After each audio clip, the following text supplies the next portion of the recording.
Miércoles 12 de septiembre del 2017, Paseo del Louro, Porriño, 12:32.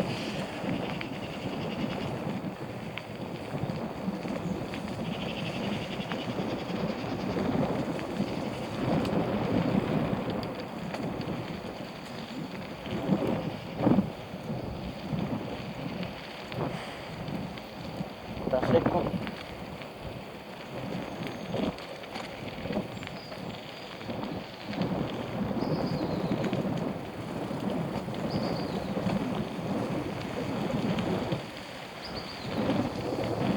Salía a las 10:30 y daba una vuelta por el polígono. Llevamos así unos días de sol despejado.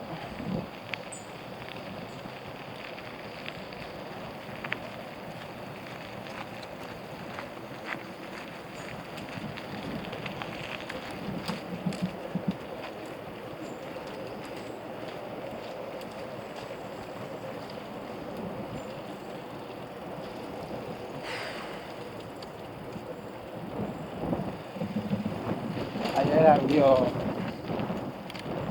la nave de Natura de Cruzeiro, la mitad abrió, la otra mitad me parece que están allí trabajando, digamos, escondidos.